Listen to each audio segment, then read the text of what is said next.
acendei neles o fogo do vosso amor. Enviai o vosso Espírito, e tudo será criado, e renovareis a face da terra. Oremos. Ó Deus, que instruíste os corações dos vossos fiéis com a luz do Espírito Santo, fazei que apreciemos retamente todas as coisas, segundo o mesmo Espírito, e gozemos sempre da sua consolação. Por Cristo, Senhor nosso. Amém. Te entregamos, ó Virgem Maria, essa noite de estudos, pedindo que a Senhora, que é a nossa Mãe Mestra, nos guie e nos conduza, para que possamos conhecer ainda mais o vosso Filho. Ave Maria, cheia de graça, o Senhor é convosco. Bendita sois vós entre as mulheres, bendito é o fruto do vosso ventre, Jesus. Santa Maria, Mãe de Deus, rogai por nós, pecadores, agora e na hora de nossa morte. Amém. Glória ao Pai, ao Filho e ao Espírito Santo, como era no princípio, agora e sempre. Amém. Em nome do Pai, do Filho e do Espírito Santo. Amém.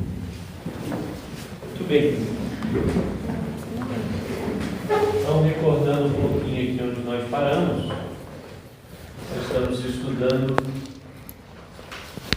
o que é o homem. Fizemos aqui um esquema para a compreensão, da nossa dimensão material e imaterial. Dimensão material, os sentidos externos,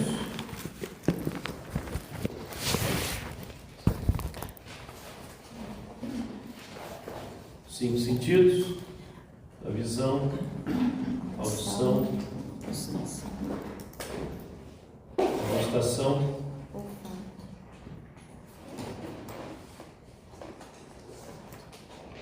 o olfato e o tato.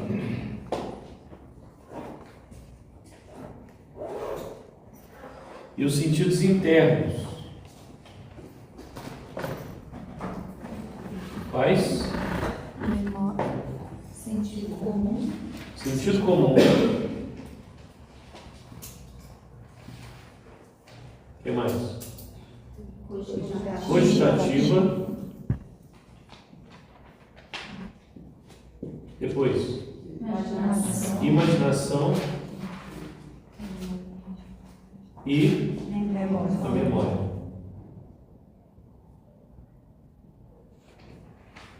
E falamos que a memória e a imaginação Intelectivo. formam o imaginário, certo? Imaginário. Bom,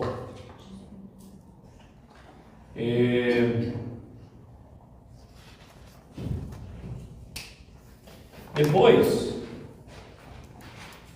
eu falei assim, bem rapidamente para vocês, depois nós vamos estudar a faculdade do intelecto,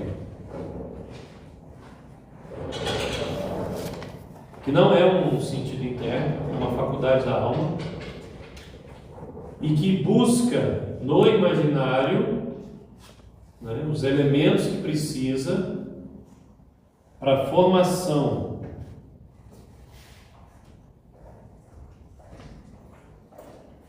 das ideias e dos conceitos. Formação das ideias e dos conceitos. Então, para o intelecto formar ideias e conceitos, ele tem que buscar no imaginário. Então, da qualidade da memória e da imaginação é que vai depender também a qualidade do intelecto e, portanto, a qualidade das minhas ideias e dos meus conceitos. Agora, esse movimento dos sentidos externos para os internos acontece através de uma nota de fronteira que a gente chama de senso-percepção. Senso de sentidos, percepção já é um elemento da nossa alma interior. É a senso-percepção que vai pegar os elementos que a gente tem nos sentidos externos e levar para os sentidos internos. Aí você tem o sentido comum, que vai organizar todas as sensações, aquilo que a gente recebeu, todos os tipos de imagens que a gente tem aqui, né? A cogitativa, que vai fazer a proporção, vai medir, né? Proporcionar aquilo que a gente está vendo, formando uma imagem e gravando na memória. E aqui também, nessa linha divisória, a gente pode dizer assim, é onde está a nossa afetividade.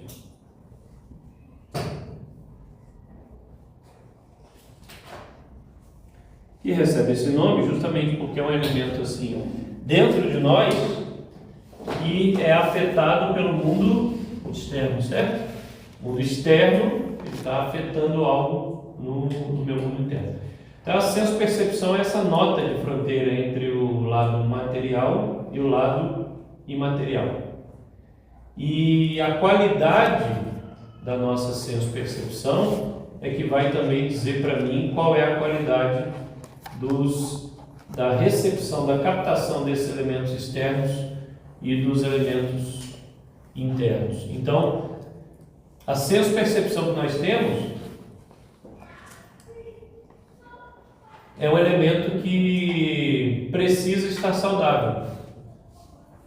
Porque se ela não estiver saudável, o que nós captamos no mundo material vai entrar na nossa alma de uma maneira equivocada, deformada, né? A gente não vai estar vendo exatamente aquilo que os nossos sentidos estão mostrando. Então, uma alteração qualitativa que a gente tem na senso-percepção é a ilusão, por exemplo.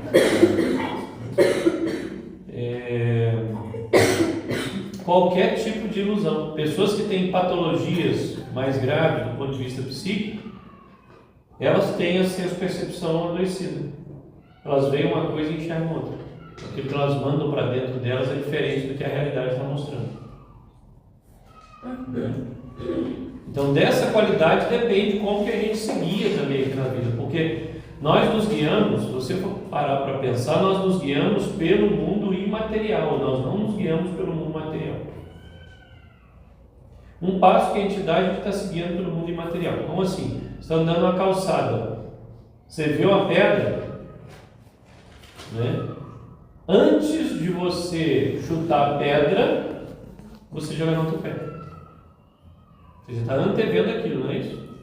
Então quer dizer, você está vendo uma pedra, mas você não está vendo o movimento de levantar o pé para você pular aquela pedra. Mas a gente faz isso.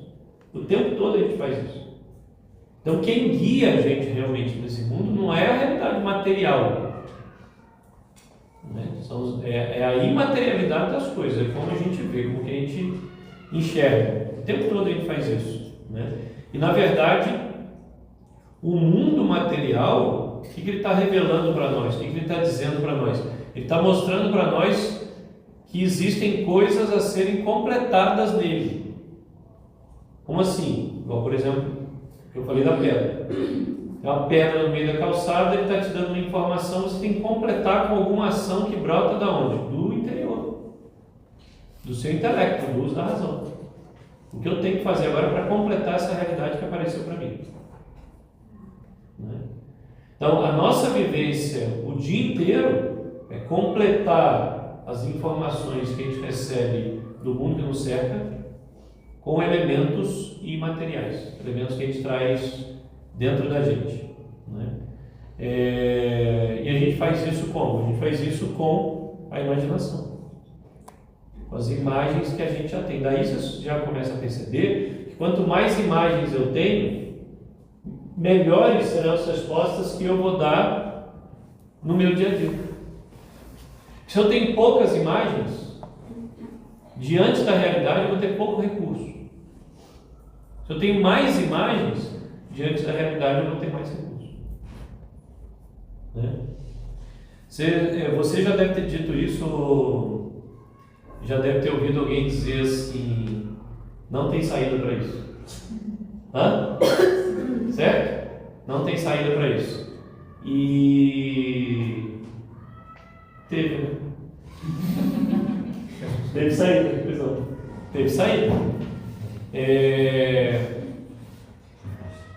Mas mesmo que naquela situação você tenha se dado mal, porque você realmente não tinha saído, eu me dei mal. Outra pessoa vivendo aquela mesma situação talvez não dissesse a mesma coisa. Não tinha saído. Mas por que você disse que não tinha saído?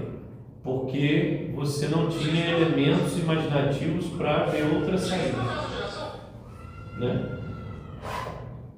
Ou então quando alguém diz assim, bom, diante dessa situação, eu só posso fazer ou isso ou aquilo. Essa pessoa está melhor que a primeira. A primeira não tem saída, essa pelo menos tem duas. Mas mesmo assim, ela ainda está com pouco recurso. Porque ela só está vendo duas possibilidades. E essas duas possibilidades são duas possibilidades o quê? Imaginativas, não é? São imagens que ela está trazendo dentro dela e dizendo assim, ou eu vou migrar por aqui ou eu vou migrar por ali. De onde que ela tirou isso? De dentro dela. Tem alguma coisa que ela está olhando assim do lado, que ela está vendo, que só tem A ou B? Não, não tem nada que ela está olhando e que ela está vendo isso. Ela tirou de dentro dela, só tem essas duas possibilidades. Agora, talvez você conheça, né, pessoas assim que, ou você mesmo seja assim, diante das situações do dia a dia, você sempre tem 5, 6 respostas. Nada para aquela pessoa, né? Da musiquinha lá, né? Unstoppable. Então assim, nada para, porque a pessoa sempre tem 5, 6, 7 recursos para sair daquela situação. A gente diz assim, não tem tempo ruim para a pessoa, né? Porque ela sempre vê várias imagens diante dela com as quais ela pode sair de uma determinada situação. Portanto, para a gente crescer no desenvolvimento da senso-percepção, de como me guiar melhor na realidade, eu preciso de duas coisas. Primeiro, eu preciso da instalação na realidade, né?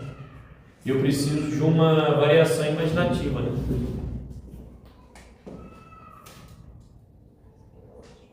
Instalação na realidade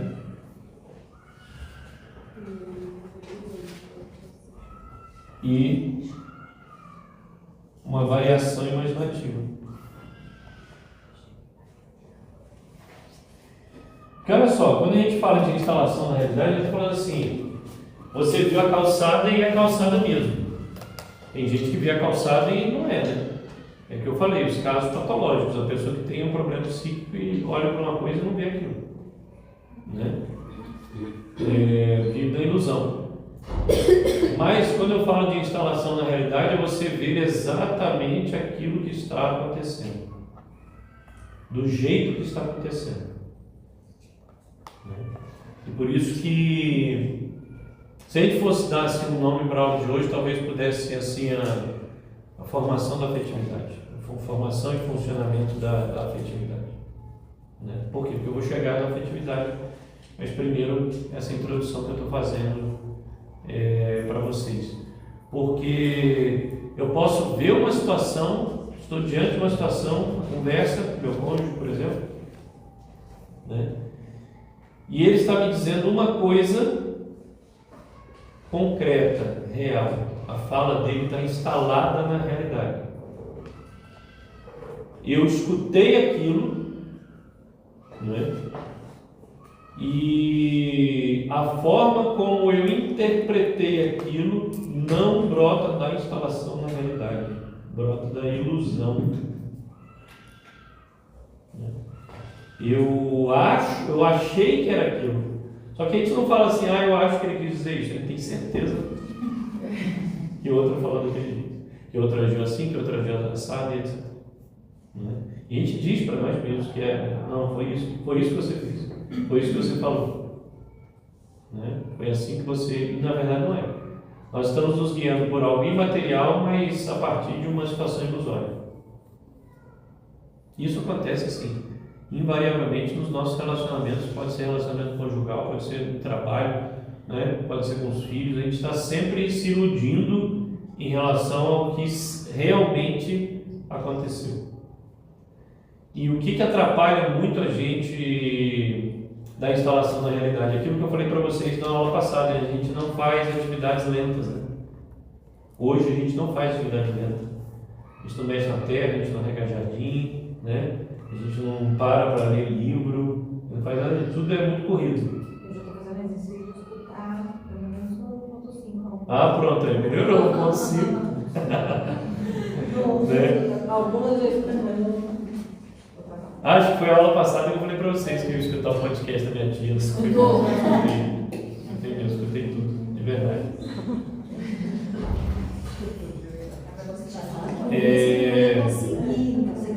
Consegui.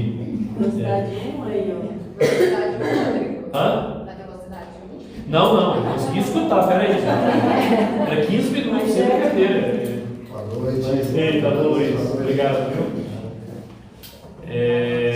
Boa noite, então. Então, a instalação na realidade se dá por quê? Por uma prática diária de atividades que eu vou fazendo, né, de contemplação. A vida de oração, é claro que ajuda isso. Você para fazer a sua oração, então, ao fazer isso, você diminui a velocidade e se instala mais na realidade. Porque não tem maior realidade a não ser o próprio Deus, não é isso? É uma realidade que tem. Não tem nada mais que é do que Ele. Então a oração realmente me instala na realidade. Mas eu preciso também de aumentar o meu repertório imaginativo. Esse tipo de contemplação para aumentar a criatividade, é isso? Aumentar a minha instalação na realidade. A minha instalação na realidade. Agora, um dos caminhos, né, que eu já disse para vocês, um dos caminhos que eu aumento o meu repertório imaginativo é através da literatura. Um dos caminhos. Por quê? Porque ali eu tenho uma gama de tipos humanos que eu não vou encontrar no meu dia a dia. Quais são os personagens com que você se encontra no seu dia a dia, ao longo da sua vida? Vamos lá. Pai, mãe, avô, avó, tio, primo, filho, né? Você vai contando aí quantos avós, quantos avós, seu pai, sua mãe, quantos primos, tio. Na hora que você fechar esse conjunto, né, dá no máximo aí algumas dezenas. No máximo. Só que tem um problema. A sua convivência com seu pai, né, não te dá um repertório imaginativo do que um livro de literatura pode te dar, porque você não conviveu com seu pai quando ele tinha a sua idade. Ponto final. Né? Meu pai, quando eu nasci, meu pai tinha 33. Meu pai já tinha 33 quando eu era um bebê. Quando eu tinha 15, ele tinha 48. Por mais que eu pergunte assim, como é que era a sua vida quando o senhor tinha 15? Ele vai me contar aquilo, mas eu não vou ver o meu pai com 15 anos de idade. Então já tem um hiato, tem uma distância entre eu e o meu pai de 15 anos. Por mais que ele conte, seja fiel. E outra coisa, ele não vai conseguir ser fiel totalmente aos 15 anos, porque a memória já falseia as coisas. Ele já não vai contar exatamente como é que são as coisas. Então, só a convivência com parentes, com amigos, pessoas de trabalho, isso não dá uma variação imaginativa para a gente, como, por exemplo, a literatura dá. Porque a literatura vai trazer para mim acho que tem alguém no portão lá, gente. Bárbara, você vai lá? Tá. Através da literatura, eu encontro com centenas de tipos humanos. Mas hoje o nosso cérebro tem mais dificuldade para isso, né? Tem muito mais, claro. Por causa dessa vida frenética. Cansaço, né, também. Cansaço mental, né? A dificuldade da gente guardar e imaginar também, formar essa variação. Eu acho que o cérebro hoje, com a nossa idade, tem um pouco mais de dificuldade do que se a gente fosse mais novo. Claro, isso é verdade, mas olha só, qual é o processo que a gente precisa resgatar e que foi perdido por nós? Nós não tínhamos esse pensamento acelerado. Nós aqui não tínhamos isso. A gente abraçou isso de uns anos para cá. Com a tecnologia, com tudo. Nós, sem perceber, nós nos acostumamos com um jeito de pensar que desfavorece essa lentidão, esse jeito mais contemplativo das coisas. E aí é claro que ninguém quer pegar em livro para ler, porque é uma coisa que demora, né? Só que ali no livro, de uma vez, eu tenho ali 5, 10, 15 personagens no livro. Só que esses personagens, eles não vieram do nada. Eles pertencem à imaginação do autor. E o autor tirou aqueles personagens da realidade. Porque aquelas imagens entraram na imaginação dele. Entraram através da onde? Da realidade que ele vivia. Ele constrói todos aqueles personagens a partir da convivência que ele teve no mundo dele. E entrega isso para a gente. Então eu pego o livro e já tenho de bandeja ali 10, 15 tipos humanos. E por isso que a gente não lê o livro e depois assiste o filme do livro, a gente detesta o filme. Não, é sempre assim. Por isso que é melhor ler o livro primeiro para ver o filme depois. Porque se você vê o filme primeiro, você vai ler o livro e vai ficar com as imagens daqueles personagens ali no livro. Você não consegue nem ter essa variação imaginativa. Né? É um dos caminhos. A arte, em geral, ela nos possibilita esses caminhos. Né? Está um museu, ver quadro, né? Ver obra de arte, tudo isso. Eu falo da literatura porque ela reúne de uma forma mais prática para nós aquilo. Né? A música também traz isso, né? Para nós. Então, eu preciso desses dois elementos para ir educando a minha senso-percepção e, ao acontecer essa passagem do mundo externo para o mundo interno, eu ter algo mais próximo da verdade, daquilo que realmente está acontecendo ao meu redor. Né? Já o intelecto, como eu disse para vocês, é aquele que vai apreender os conceitos. Né? Ele vai formar as ideias. Ideia é diferente de conceito, porque a ideia é a primeira formação que eu vou ter de alguma coisa a partir das imagens que eu trago dentro de mim. Então eu faço uma ideia do que seja aquilo. Né? E a partir das minhas ideias é que eu extraio os conceitos. Conceito, portanto, é algo mais sólido. Né? Mas quando eu formo um conceito, não é algo inventado, é algo que eu tirei da realidade. Eu tirei aquele conceito da realidade. Aquilo já estava na realidade. Né? Olha aí a palavra, intelecto, inteligência. Inteligência é uma palavra latina que é inter mais legere. Inter mais legere, quer dizer, eu leio entre o que os meus olhos estão vendo. O ato da inteligência é o ato de você ler o que já está na realidade. Ele já está ali na realidade, eu estou lendo aquilo. Então, quando eu formo um conceito, né, eu estou captando a verdade que está presente na realidade. Não tem só uma ideia do que é justiça, agora tem um conceito de justiça diferente. Não tem só uma ideia da fé, tem um conceito sobre a fé. E quem faz essa operação é o meu intelecto. É assim que eu vou formando os meus princípios, só que o conceito já estava na realidade, gente. Né? Inscrito por quem? Por Deus. Deus que inscreveu aquele conceito na realidade. E eu li aquele conceito e aprendi aquele conceito. Então quer dizer que essa guerra que tem hoje no mundo das ideologias, né, é justamente uma guerra que existe porque a ideologia é uma ideia falsa plantada na realidade por alguém que não é Deus. Todas as ideologias foram plantadas por pessoas. Não tem nada a ver com a realidade. É tipo a parábola do joio e do trigo. Né? É o joio que foi semeado ali, no meio daquele campo.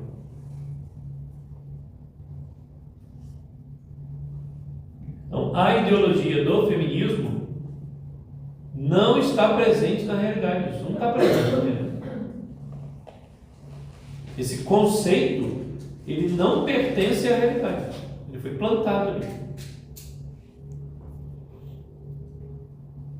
Por isso chama ideologia, que é uma ideia falsa. Não é correspondente com a verdade.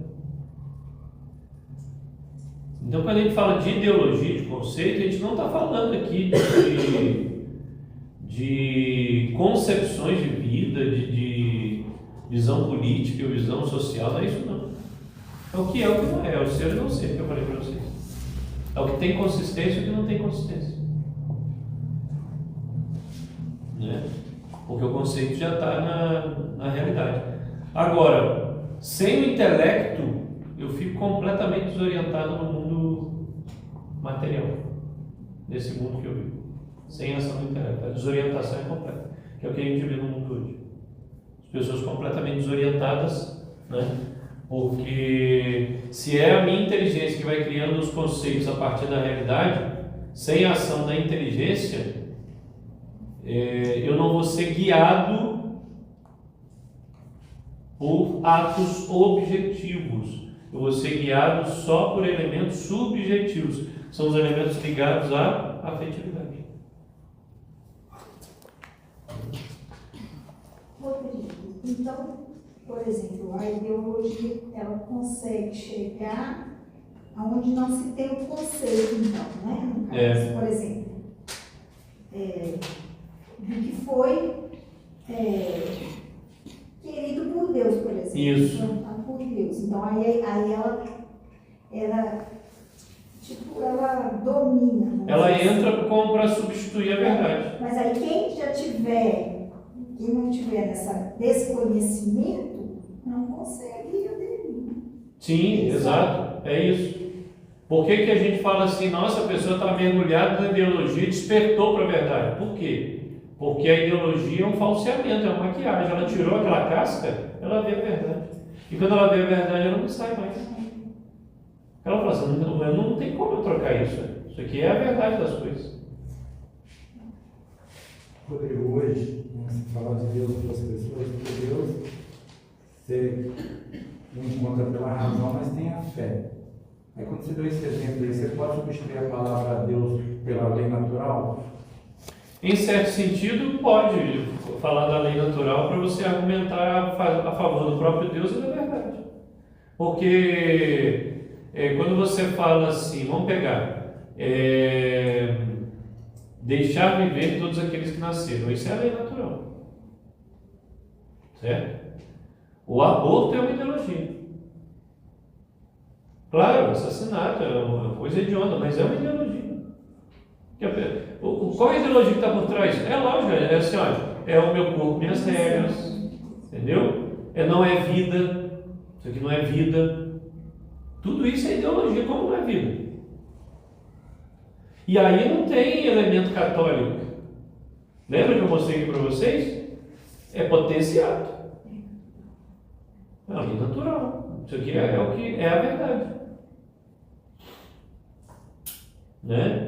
Então você pode pegar os grandes dramas hoje do mundo, em termos de ideias, vieram da relativização da verdade. O protestantismo é a relativização da verdade no meio religioso. Porque foi uma relativização. Né? Não é assim não, eu acho que é assim. A ideologia de gênero foi uma relativização em relação à natureza do homem e da mulher. O aborto é uma relativização sobre o princípio da vida. Né? O direito moderno é uma relativização do direito natural. Quem causou isso? O positivismo, que é outra ideologia. Positivismo? Está na nossa bandeira. Ordem e progresso. Esse não é um positivista. Os republicanos eram positivistas. O positivismo também tem a ver com o ordenamento jurídico, né? Tipo assim, Isso, o ordenamento jurídico hoje é positivista. E ele é contrário ao quê? Ao direito natural. Ao direito romano, que era o direito antigo. Né? Se a gente for buscar na raiz, é isso, quer dizer, e que ação é essa? é um abrir mão do intelecto, de ver a verdade das coisas, para criar aquilo que se supõe ser o melhor caminho. E o positivismo, principalmente nas leis, é antinatural, né? É antinatural. A pessoa não pode falar que errou por desconhecer a lei. É impossível uma pessoa conhecer. Não tem como. Como é que você vai conhecer? Quem levanta a mão aqui, quem conhece o Código de Trânsito brasileiro todo? Não tem, gente. A gente está dirigindo por aí e não sabe todas as leis que tem. Entendeu? Então, a gente vê muitos, esses são ótimos exemplos também, a gente vê muitos exemplos em que o intelecto não é usado, né? Agora, qual é a maior expressão do intelecto? É a linguagem. A maior expressão do intelecto é a linguagem, porque é aquilo que nos difere dos animais, né? Então eu tenho que perguntar assim, como é que está a minha linguagem? Como está a minha linguagem? Né? Eu falo sobre o quê? Quais são os assuntos que eu converso normalmente no dia a dia? Né? Sobre o que eu estou falando? Eu só consigo assim falar, né, sobre futebol, sobre o clima. Né? A gente encontra com os outros no elevador e fala assim, bom, calor. Então assim, né?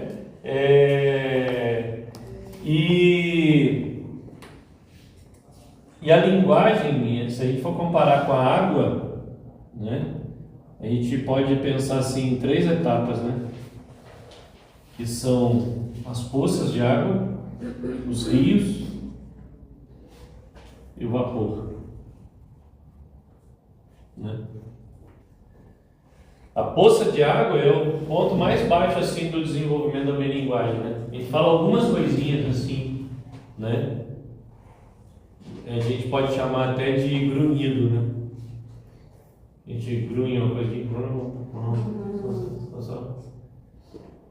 é o desenvolvimento mais básico da linguagem. A gente não consegue conversar assim, nem por WhatsApp a gente consegue conversar. Eu já falei isso aqui para vocês. Tudo assim, muito, muito básico, muito primitivo, muito sem desenvolvimento de linguagem. Não tem assunto, é sempre a mesma coisa, você imagina. Eu falo assim para vocês, mas falo isso para todas as turmas, não estou falando só para vocês. Deve ser muito triste isso. Você vive dentro do casamento e você não tem o que conversar. Muito ruim isso. Você não tem o que conversar. Né? Não é que não tem que conversar assim, só porque não tem assunto, a gente não sabe fazer isso. Não sabe conversar, não tem linguagem. Então, assim, como é que eu desenvolvo a linguagem quando eu converso com o outro? Não tem assunto, é ruim isso. Né? Isso é independente de temperamento. Agora, o rio, comparar a linguagem com o rio, é eu ter um certo domínio da linguagem prosaica. Da linguagem prosa. A gente fala no dia a dia, prosa, conversa, mas a prosa não precisa ser coloquial, mas a prosa é o que a gente vê, por exemplo, nos romances da literatura. A gente fala romance e prosa. Romance e prosa. Então você está lá lendo um conto de Machado de Assis, o que é aquilo? É prosa. Né? Está lendo lá Orgulho e Preconceito, é o quê? É prosa. Então assim, eu volto novamente para a literatura, porque a literatura ela me faz desenvolver a prosa. A prosa. Se eu leio livros de prosa, né, eu vou desenvolver esse tipo de linguagem. Que é diferente do grunhido lá, que é a primeira parte, é a poça. Eu tenho alguns pontos onde eu falo algumas coisas muito soltas, assim, desarticuladas. É diferente de um rio que está correndo. Você pega um livro, tem a narrativa, você pega a história que com princípio, meio e fim. Né? Só que esse não é o nível maior de linguagem. Né? Por isso que essa imagem é boa, porque a poça é uma linguagem isolada. O rio é uma linguagem corrente, fluente. Mas o vapor é a água que sobe, certo? Então o vapor é aquela linguagem que me faz alcançar o imaterial. Que linguagem é essa? É a poesia. Porque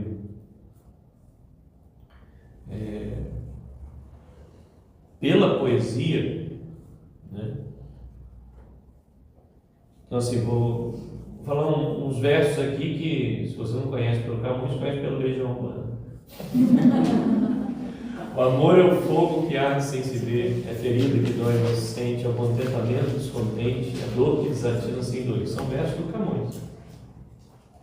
Esses versos estão apontando para uma realidade imaterial. O amor é o fogo. O amor não é fogo. Ele está usando uma figura de linguagem para comparar o amor. É ferida que dói e não se sente. É um contentamento descontente. Está contente? Está descontente. É dor que desatina sem dor. Isso é poesia. Essa é a linguagem mais elevada que o homem já fez. É a linguagem poética. E que a gente quase não tem. A gente não lê poesia. Ou se a gente lê poesia, a gente acha que é chato, porque não entende nada. Né? Sem nada que ele está falando.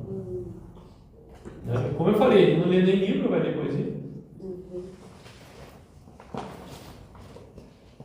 Só que isso, gente, está na escala da linguagem humana. E a linguagem que nos difere dos animais. Quanto mais linguagem eu tenho, mais humano eu sou. Quanto mais linguagem eu tenho, mais o meu intelecto está sendo desenvolvido. E o meu intelecto foi aquilo que me foi dado para eu me tornar a imagem semelhante de Deus. O que me assemelha a Deus é o meu intelecto, é a minha vontade.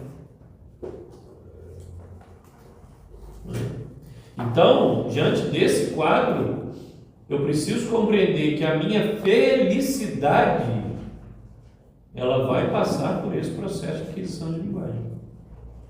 Por quê que minha felicidade passa por isso? A gente pode pensar assim,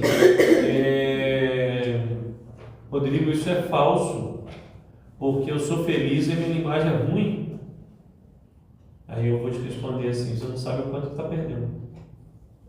Porque se você acha que você é muito feliz hoje sem linguagem, você ia ser 10 vezes mais se você tivesse linguagem. Por uma questão muito simples. Quem domina a linguagem dá nome. Certo? Se eu domino a linguagem, eu sou capaz de nominar, dá nome. Se eu dou nome, eu conheço. E se eu conheço, eu sou capaz de quê? Amar. E a felicidade está no amor. A verdadeira felicidade do ser humano está no amor, na capacidade dele de amar. Ninguém ama o que não conhece. E eu não posso conhecer se eu não nomeio. Eu não posso nomear se eu não tenho linguagem. Quem ama o que não conhece é uma frase bíblica, isso é da Sagrada Escritura. Então, eu só posso amar lá no final se eu tiver linguagem. A minha capacidade de amar depende da minha linguagem. E aí eu não estou falando só dos atos intelectivos, mas a minha linguagem também é a linguagem do amor, que a gente vai falar do afeto agora. É a linguagem do amor, as ferramentas que eu tenho para amar. E isso é muito importante, gente, é muito sério, porque quanto menos recurso eu tenho de linguagem, menos eu consigo expressar, dizer o que eu estou sentindo, não entender o que o outro está sentindo, não tenho palavra para isso.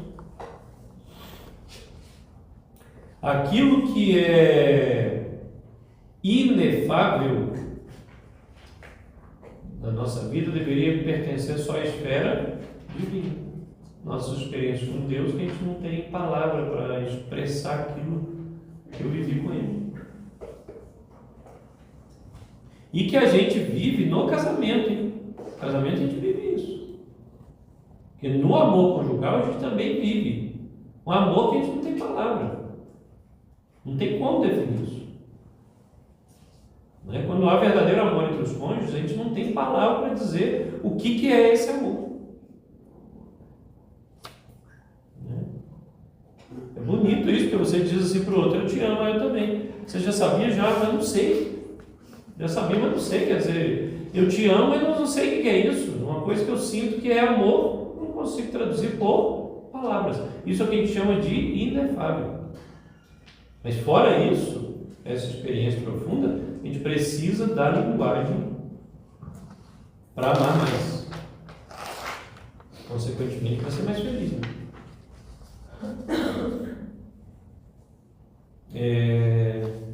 O homem é assim, gente, a gente tem que pensar assim, olha, tudo isso pode ser, muitas dessas coisas podem ser novidades para nós, mas nós estamos estudando aqui a antropologia cristã, quer dizer, é como Deus fez o homem, como nosso Deus nos fez, nós somos desse jeito, né?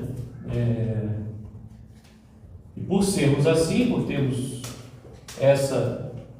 esse funcionamento, esse jeito de dizer, isso é perfeito, que Deus fez o homem e viu que era muito bom, o que nós precisamos compreender é o tanto que eu tenho que caminhar para aquilo que eu estou aprendendo a partir de mim mesmo. Se eu não tenho isso, eu tenho que empreender um caminho para que eu adquira aquilo que eu não tenho hoje. Né? Porque é como a gente, vamos dizer assim, né, funciona. Então, já entrando agora mais no assunto da afetividade, porque diz respeito a essa ligação entre a matéria, né, e a nossa alma imaterial, é importante a gente compreender que o afeto fica dentro, a gente pode dizer assim, o afeto fica dentro, mas é o que está mais próximo, né, do estar fora, da sensibilidade. A gente pode dizer assim, no dentro de nós, no mundo dentro de nós, é o que mais se assemelha ao exterior. É a nossa afetividade. A gente traz dentro da nossa afetividade emoção e sentimento, né? Mas emoção e sentimento não é a mesma coisa. Porque a emoção é, na maioria das vezes, definida como algo mais rápido e intenso do que o sentimento. A emoção é rápida e intensa, o sentimento é mais devagar e duradouro. Na prática a gente vê diferença em relação a isso. Porque todos nós já vivemos isso, até já dissemos isso. Meu bem, eu te amo, eu estou com raiva de você. O que você falou? Meu bem, eu te amo. O que é isso? Sentimento. Eu estou com raiva. O que é isso? Emoção. Aconteceu alguma coisa naquela hora que deixou com raiva.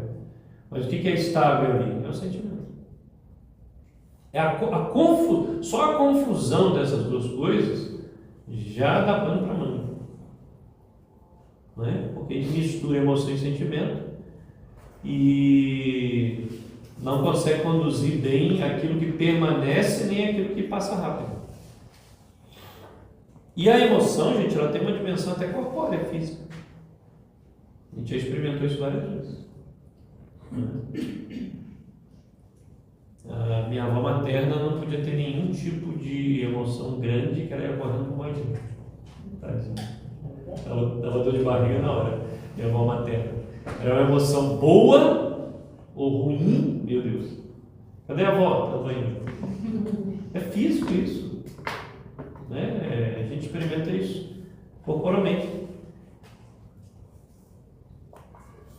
O sentimento também tem uma dimensão corpórea, mas é mais sutil, né?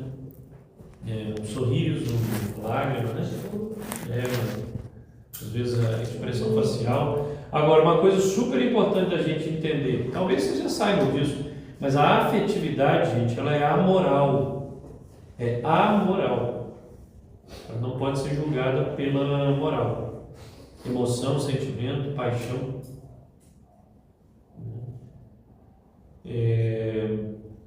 Paixão é um nome antigo, né, que a gente dava também na antropologia clássica. É um nome que se dá, às vezes, modernamente para emoções e sentimentos. A gente fala as paixões, mas não é errado dizer.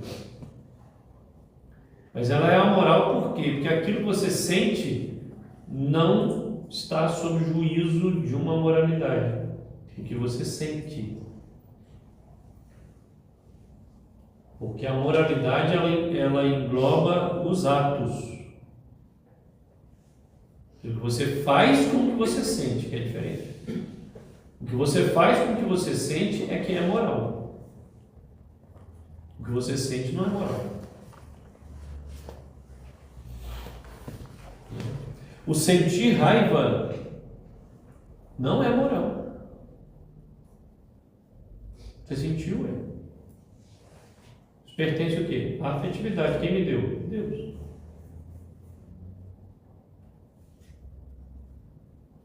Mas como eu vou responder àquela raiva que eu estou sentindo, aí esse meu ato é moral. Eu posso responder rezando, posso responder jogando a chinela. Aí tem moralidade. Só que assim, a gente tem que ter cuidado hoje, porque a história se repete muito. Dentro da igreja nós já vivemos períodos em que as pessoas ou desconsideravam por completo a natureza humana ou condenavam qualquer ato humano como se fosse pecaminoso. Isso já aconteceu na igreja e aconteceu hoje. Né? Por ter uma vida em Deus, a pessoa não sabe lidar com aquilo que ela sente. Mas, por exemplo, sei lá, né, você sentiu inveja de alguém. Aí também não é, então, é amoral. Depende ainda do grau daquilo. Porque olha só, você, vamos um exemplo assim, sei lá, uma roupa. Né? Você bateu o olho e falou assim, nossa, eu queria aquilo. Isso é um sentimento. Até aí, tudo bem. Não foi o teu sentido? Você olhou, captou, né? Sentido externo, veio a imagem. Agora, ali é quase que uma fração de segundo. O que eu vou fazer dali em diante com aquilo? Bobeira. Nossa, gente. Nossa. O cara tem a camisa da desfila ainda. E começa. Aí, isso aí já é o quê? É o pecado da inveja. Inveja é. Daí você vai alimentando. Você vai alimentando aquilo e não vai se satisfazendo com aquilo que você tem.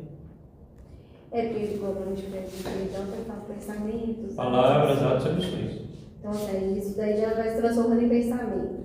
O ato de pensar é mais elevado que o ato de sentir.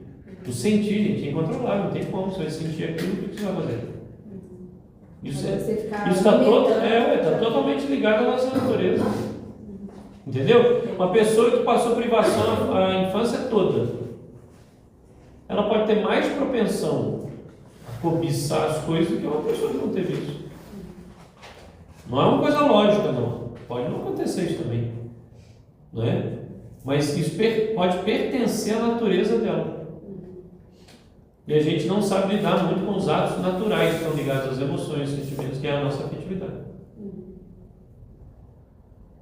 E não é uma questão assim, igual o pessoal defende hoje aí, o naturalismo, dizendo assim, não, você tem que se permitir sentir as coisas. Não é isso não.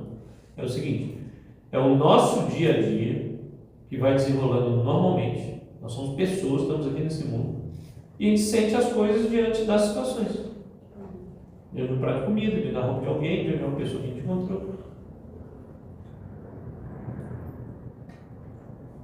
Entendeu?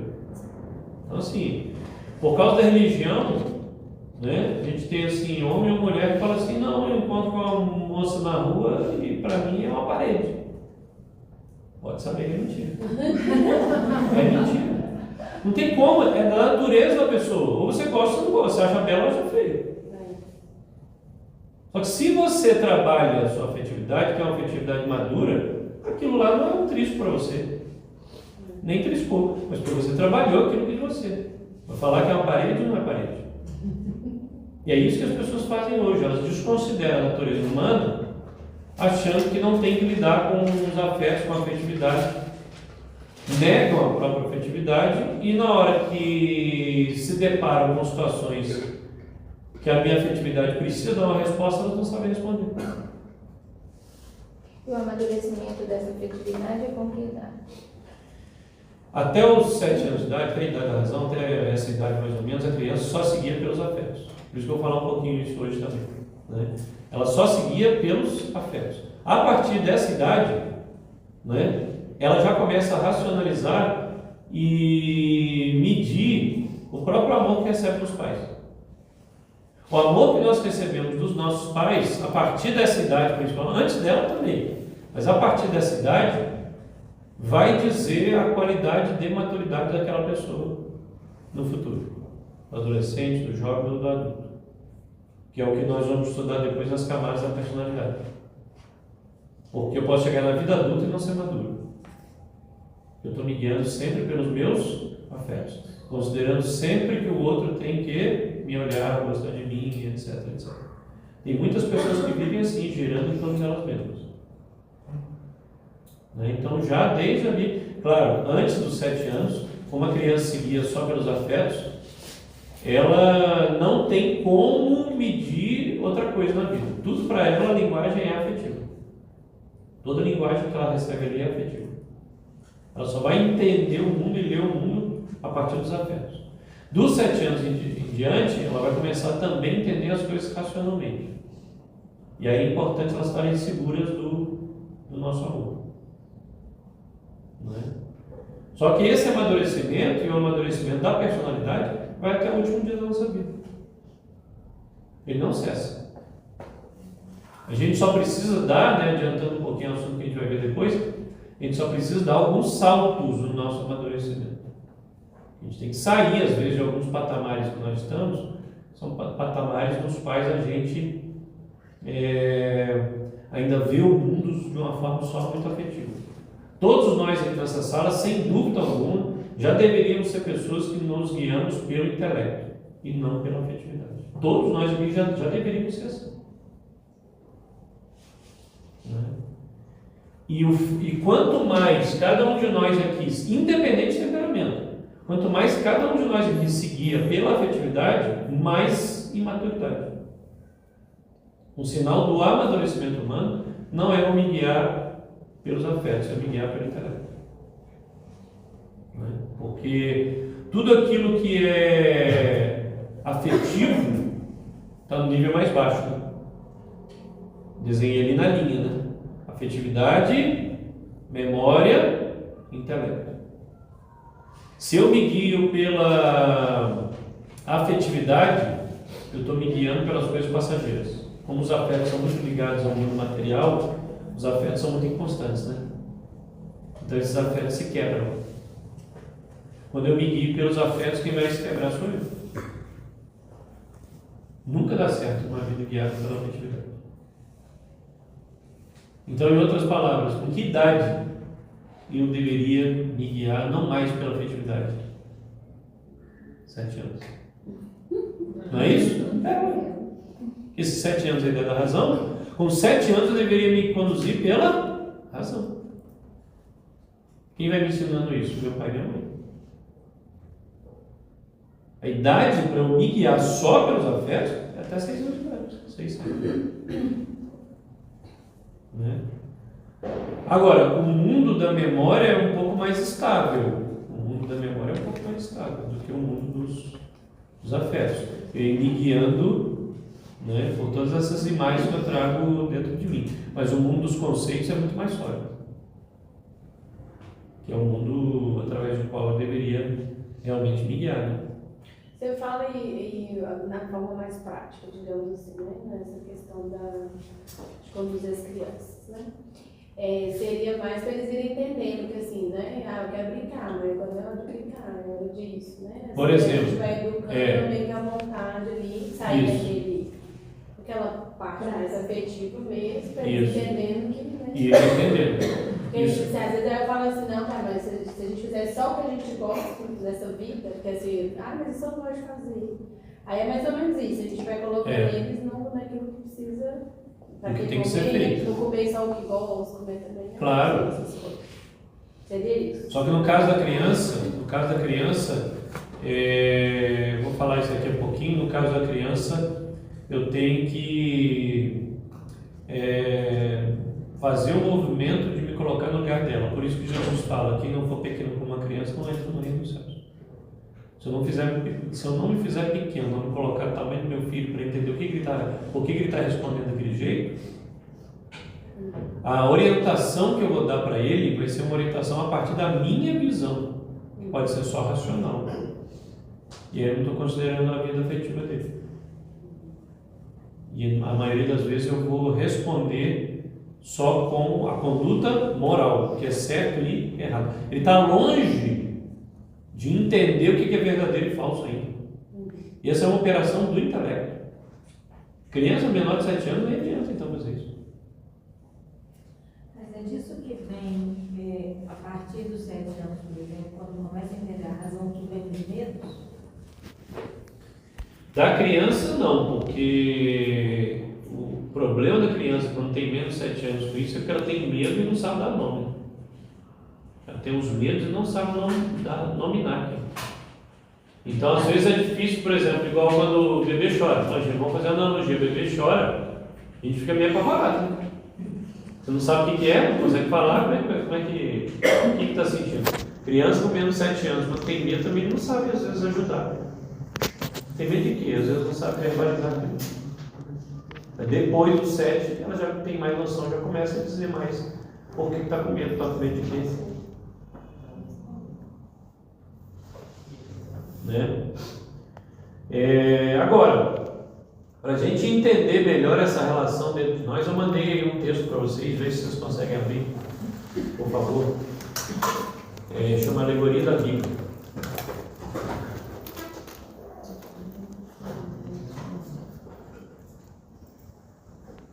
Rodrigo, Oi. Você falou que a partir dos 7 anos, a criança, né, já deveria estar se guiando mais pelo intelecto.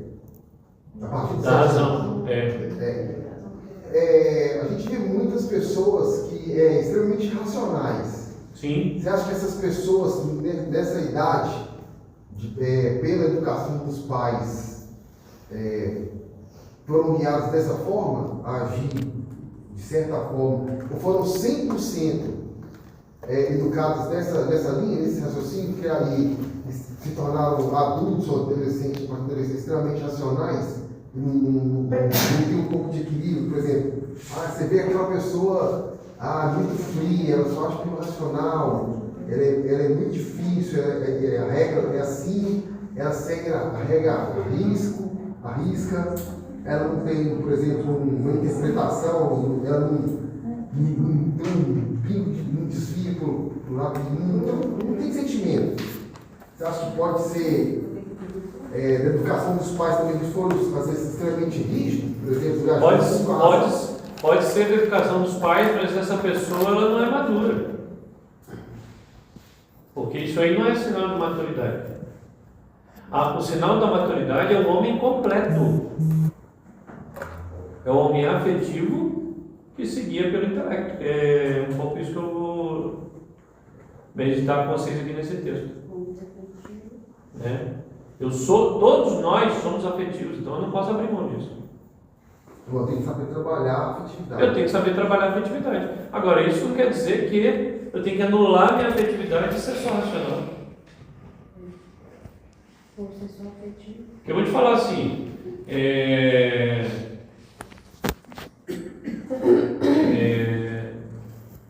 isso pertence até ao universo literário, ao universo da literatura, só que foi transformado em filme. Tinha uma série que eu assistia na TV quando eu era pequeno, que era o Jornada das Estrelas. Jornada das Estrelas, né? Guerra das Estrelas. Jornada das Estrelas tinha um personagem que veio de outro planeta, o planeta Vulcano, que era o Dr. Spock. Ele era desse jeito que você falou, ele só se guiava pela lógica. Tudo dele era lógico. Aí acontecia a coisa mais terrível lá e ele ficava frio, impassível. Né? Esse modelo a gente tem na literatura. Isso não corresponde à natureza humana. Não tem nada a ver com a natureza humana.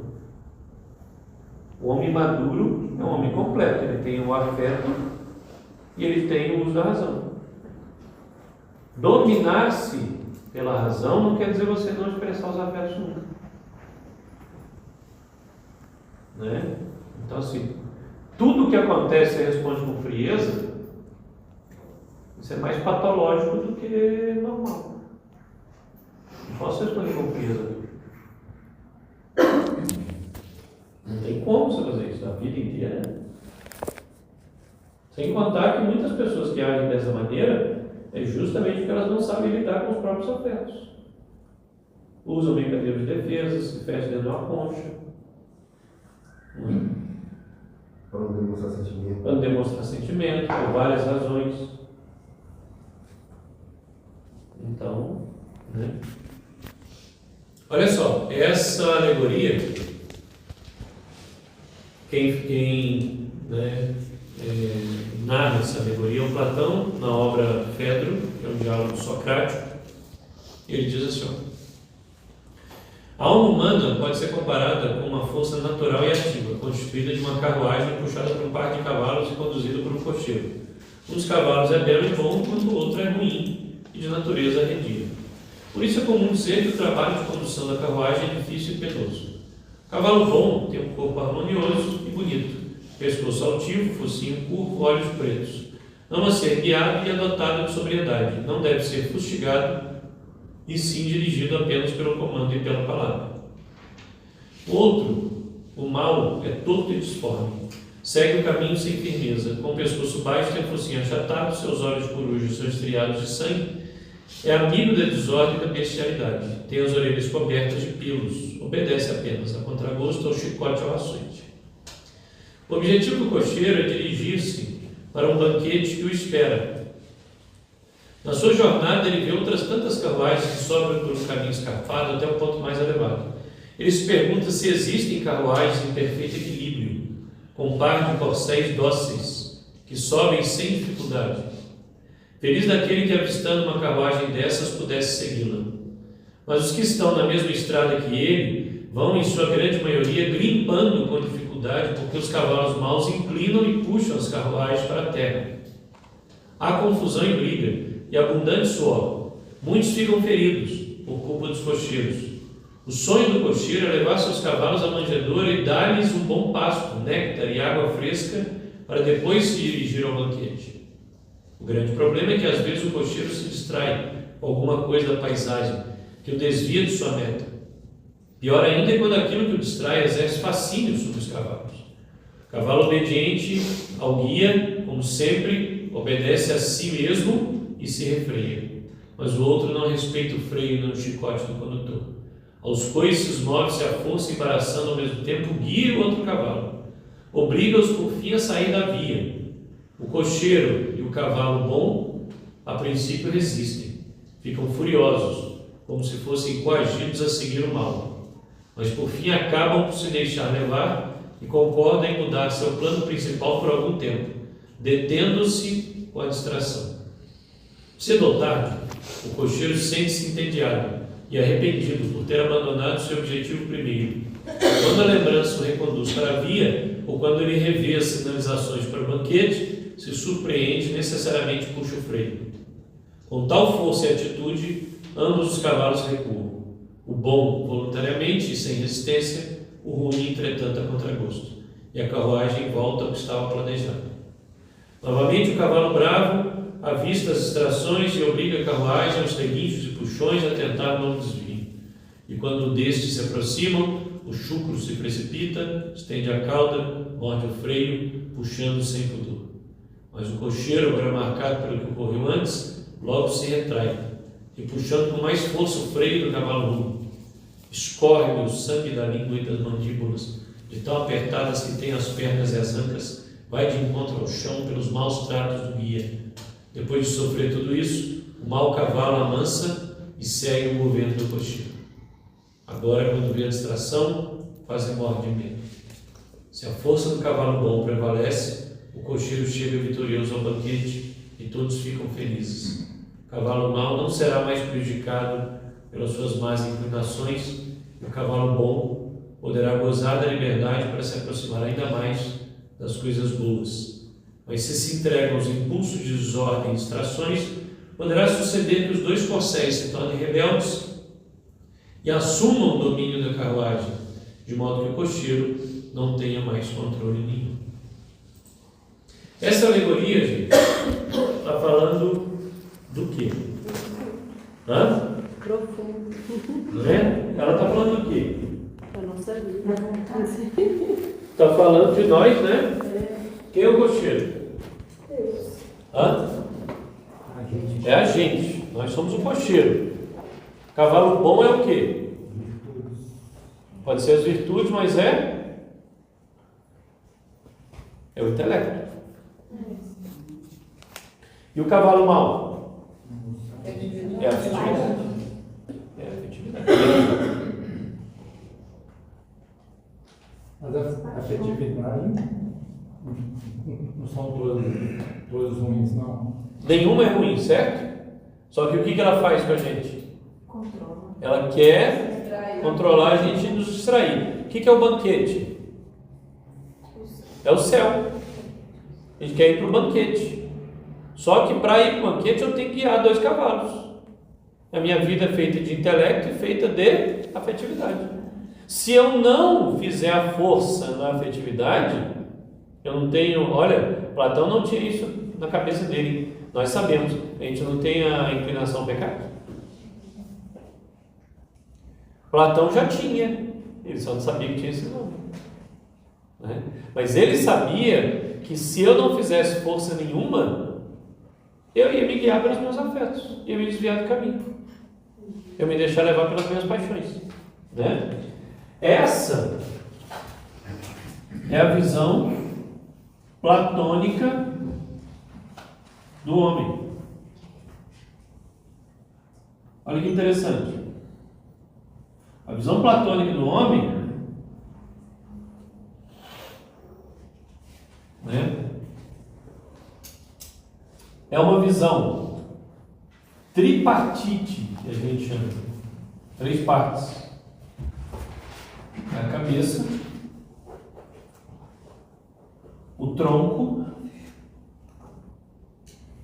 e aquilo que os gregos chamavam de baixo ventre. Baixo ventre é do abdômen para baixo. Né? Por que Platão compara a nossa alma, né, com o nosso corpo? Ele fala assim, olha, o nosso corpo já está dizendo para nós o que tem que acontecer na nossa alma. A cabeça é aquela que apresenta o desejo da verdade, porque é a sede do intelecto, segundo Platão. Ela quer as coisas mais altas, as mais elevadas, as coisas imateriais. O tronco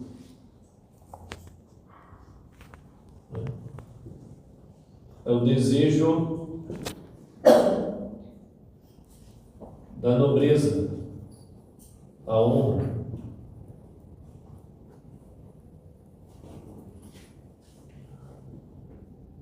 É a sede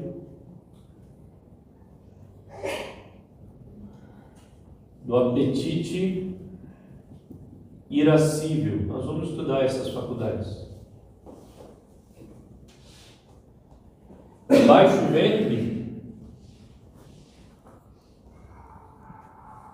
é o desejo vital dos prazeres.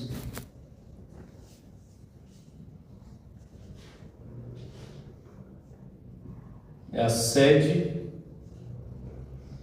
do apetite concupiscível.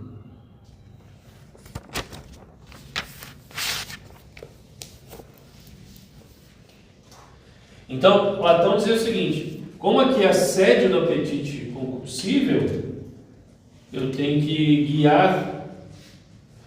me guiar aqui pela temperança.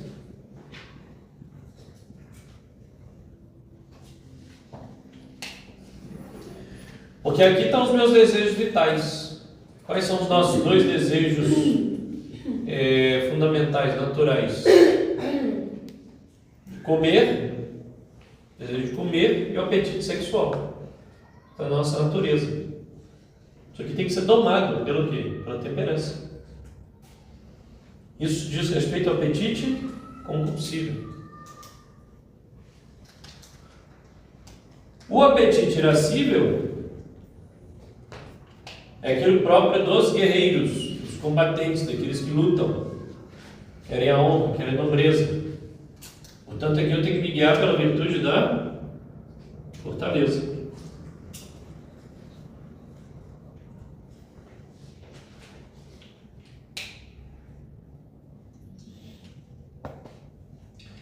E aqui eu me guio pela virtude da prudência.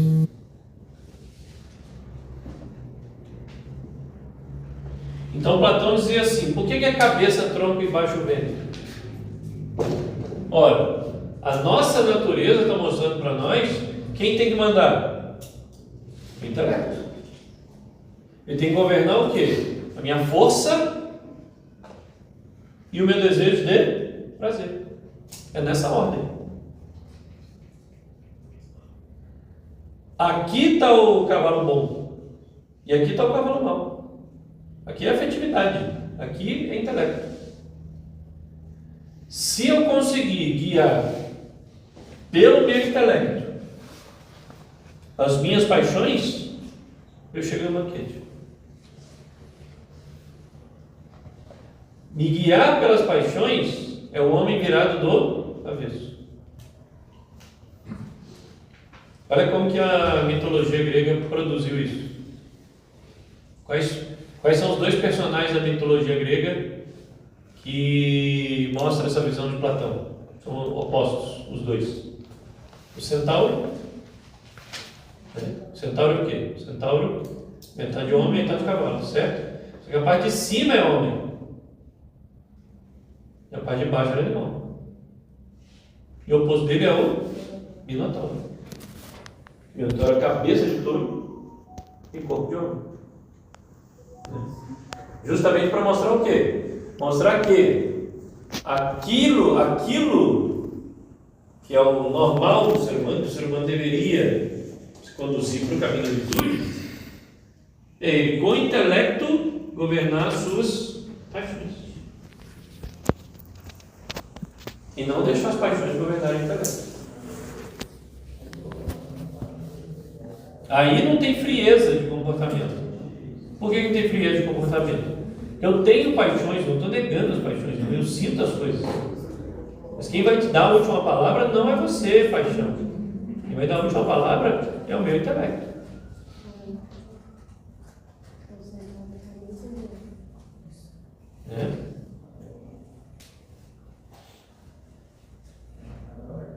Então, assim, segunda-feira, a Raquel faz arroz, feijão, abobrinha, carne de panela. Na terça-feira, ela varia. Ela faz carne de panela, abobrinha, arroz, feijão. Na quarta-feira, ela varia um pouco mais. É a abobrinha primeiro, carne de panela, arroz, feijão. Quando chega na quinta-feira, o menino fala assim: todo dia a mesma coisa? Ele falou do lugar dele. Qual é o lugar dele? É esse. Ele não aprendeu isso aqui ainda. Ele normalmente vai falar através dos afetos. Só na minha idade, na nossa idade, a gente já poderia fazer isso aqui já. Hã? Porque na hora que ele fala todo dia a mesma coisa, tá reclamando de quê? É o pior.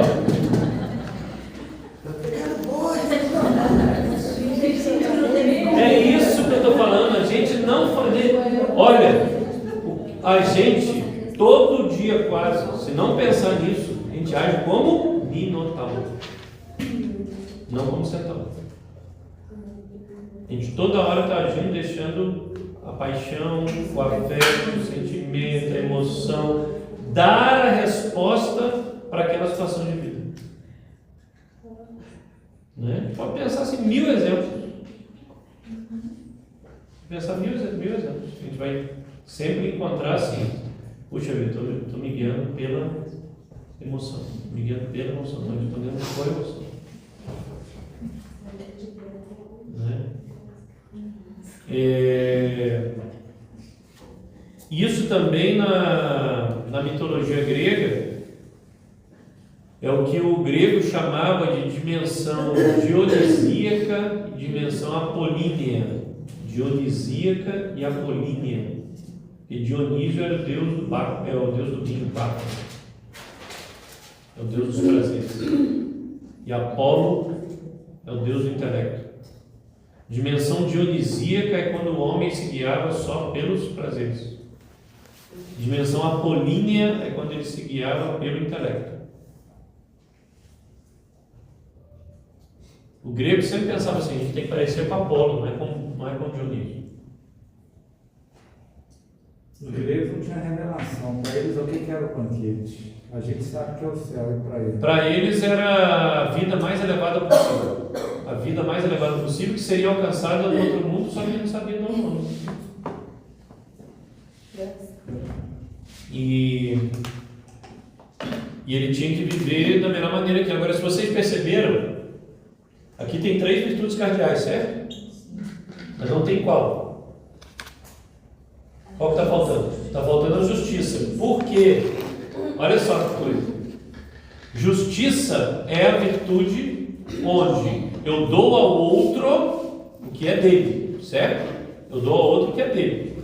Não é para mim, é para o outro.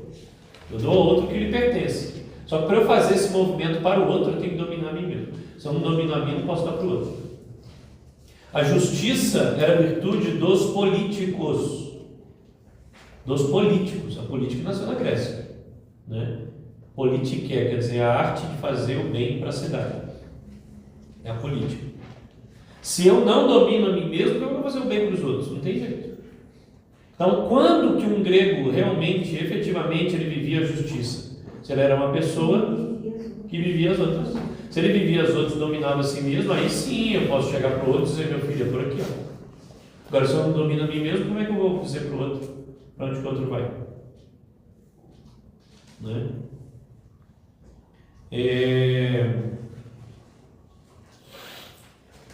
Então, mas assim, só para o ser humano, né, digamos assim, vive muito desse, dificilmente consegue equilibrar as 3. A gente tem o ser humano completo, maduro, só quando for só. Não podemos pensar assim. Por quê? Porque a maturidade, Marina, é o ponto de partida para a nossa vida. De partida. A gente vive do jeito que a gente está vivendo por causa da imaturidade. Esse é o problema. Que a gente está se guiando mais pelas paixões, pela afetividade do que pelo intelecto. É isso. Isso que você está falando é muito significativo. Parece que é um mundo que a gente desconhece. A gente olha para um lado, tem imaturo, olha para o outro, tem imaturo, olha para o espelho, tem imaturo. Então, é isso. A maturidade tem que ser o ponto de partida, porque olha só, eu só tenho essa vida. Então eu vou viver nesse mundo como? Tem que ser de uma forma madura. Por isso que a gente é infeliz às vezes nas coisas. Porque a gente vive de uma forma madura. Né? Isso aqui que a gente está vendo, gente, muda a relação do pai com o filho, da mãe com a filha, do marido com a mulher. Muda por quê? Porque eu começo a entender que se eu não dou uma resposta madura, eu estou à mercê dos afetos. E afeto, gente, é montanha russa. Hoje está bom, mas está ruim. Hoje está bom, mas está ruim. É assim. Às vezes, vou falar por mim, às vezes eu me cobro muito isso que você falou, por exemplo, a educação dos filhos, por exemplo. Igual você citou o exemplo da comida. Né? Aí o filho, a gente ainda não entendeu ainda que ele por exemplo, se eu tivesse essa formação antes, talvez eu responderia o filho melhor, entendendo que ele ainda não alcançou essa maturidade ainda, que o meu dever seria esse, entendeu? Nossa. Por isso que essa formação é boa. Porque muitas vezes eu me peguei, por exemplo, eu corrigi meu filho de uma certa forma, com certa rispidez, até mesmo que ignorância. Muitas vezes eu parei e falei assim, cara, eu poderia ter falado de outra forma. Talvez eu teria tido um resultado melhor e eu não estaria me cobrando agora por ter feito uma cobrança errada.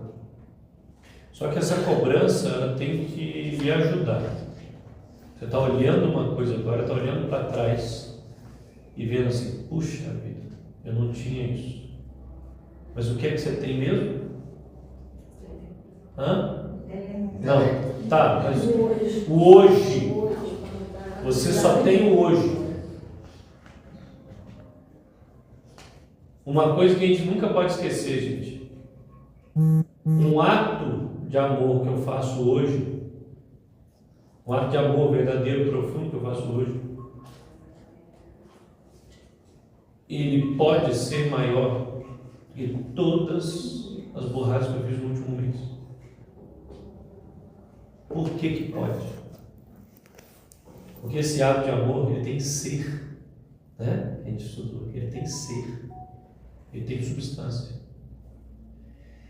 E se a gente olhar também pela Sagrada Escritura, a gente vai ver que ele cobra uma multidão de pecados. Não é isso? O amor cobra uma multidão de pecados. Mesmo que você chegue hoje na sua casa, esteja todo mundo dormindo, o ato de amor que você tiver para com eles hoje, ele pode superar um mês de bobagem. Meses. Anos até. Falando verdade, assim, não é para passar a mão na sua cabeça, não. Para dizer assim, a gente só tem o hoje. A gente tem que pensar isso. Hoje eu vou começar a agir de uma forma diferente. Isso em pouco tempo, se você faz isso, você vai ver assim, é impressionante a mudança. Por quê? Eu não recebi uma educação afetiva, eu não tenho ferramenta. Se eu não tenho ferramenta, eu vou educar os meus filhos com aquilo que eu tenho.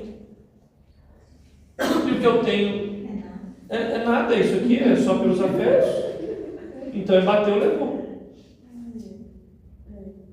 Não tem intelecto. Eu vou responder só apaixonadamente.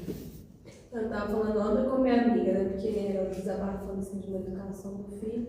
E eu falei assim, amiga, a gente não aprendeu a ser mãe, a educar, né? A gente vai aprendendo no meio que atropelado. Não conhece, a gente vê que errou, aí, peraí, a gente tem que ir aqui, vai fazer. Mas também tudo meio no nosso achismo, assim, né? Eu acho que é um pouco dessa essência, né? Que nós do lado do fundo, que Dói falou, né? Ele viu que ele também poderia ter agido um pouco menos ríspido e tudo, várias vezes a gente tem isso, que eu acho que é da nossa essência, né? Mas não é de fato assim, qual o caminho, qual o melhor jeito, né? Qual a forma de lidar. A gente não aprendeu. A gente vai aprender, né? Na raça mesmo. Que é ruim, né? Claro, mas assim, não sei se eu já falei isso para vocês aqui, mas se é verdade a frase assim, pai e mãe não tem fórmula para ser mãe, para ser pai e mãe, é verdade essa frase, mas também tem que ser verdade a outra frase, né? Pai e mãe não se improvisam, se formam. É isso. Quanto mais eu me dedico, quanto mais eu conheço, quanto mais eu estudo, quanto mais eu procuro saber como ser um bom pai, como uma boa mãe, mais eu vou ter ferramenta para educar meu filho. É verdade, não tem fórmula, não tem mesmo, é receita, mas eu tenho que conhecer as coisas. Por isso que eu falei aqui para vocês, acho que no primeiro dia, na primeira aula, que eu preciso saber quem é aquele que eu educo. Esse módulo é para responder quem é aquele que eu educo, quem é aquele que eu estou educando. E claro, vai trazer muita resposta para a nossa vida, pessoal. Eu também estou se educando. Porque nós estamos nos educando. Né? Agora eu quero, na última parte dessa aula, falar um pouquinho mais exclusivamente assim, sobre a questão dos filhos. Né? Vai valer para a gente mesmo assim, mas aplica-se também muito a eles, porque Se o nosso ser hoje, quem eu sou hoje, né, igual eu falei na aula 2, quem eu sou hoje é potência de quê? Potência de um santo, né? Quem eu seja, eu tenho que ser um santo.